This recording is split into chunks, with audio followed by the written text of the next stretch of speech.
сиренью. Здесь птицы не поют в лесу, с опавшей листвой.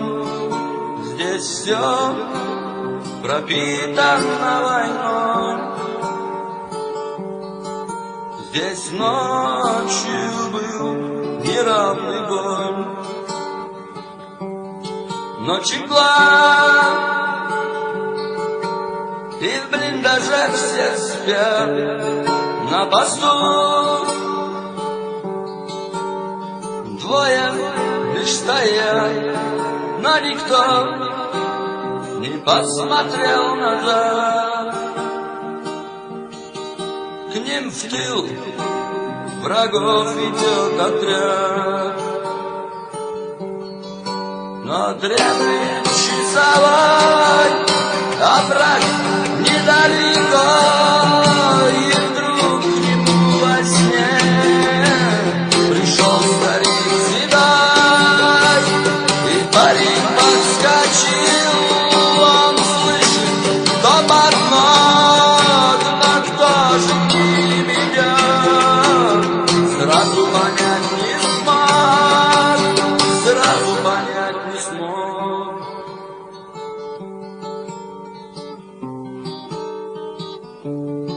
Лунна ночь, им видны они, спецотряд наемников враги. Идут, крадучась не спеша, но их ждут два паренька. Топот ног, они уж подошли, но огонь по ним уже открыт. Спецотряд против 8. Взрывов гул, и все кругом горит. Подствольников щелчки и свист пуль разрывных, и мухи шмели, и все было у них. Нас 8 человек держали тот блиндаж, лишь мертвый лес кругом. Нам в помощь лишь Аллах, нам в помощь лишь Аллах.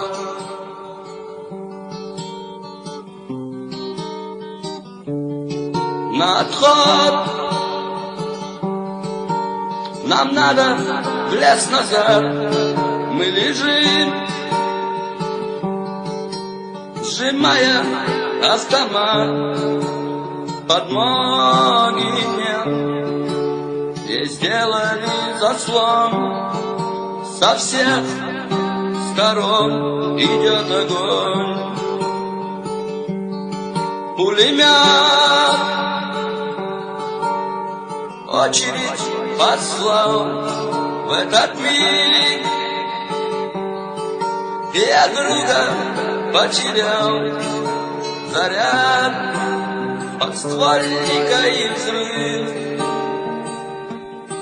И стон, среди нас уж нет двоих.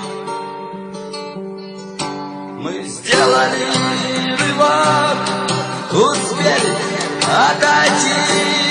Все ранены среди нас, и все оглушены.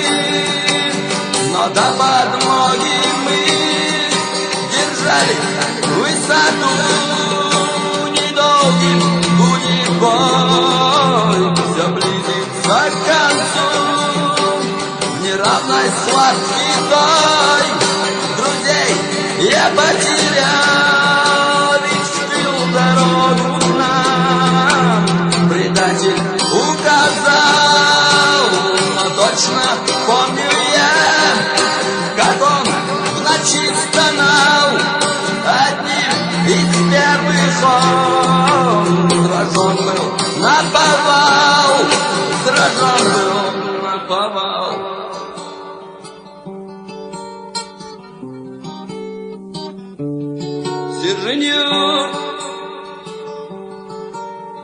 птицы не поют в лесу, с опавшей листвой. Здесь все пропитано войной. Здесь ночью был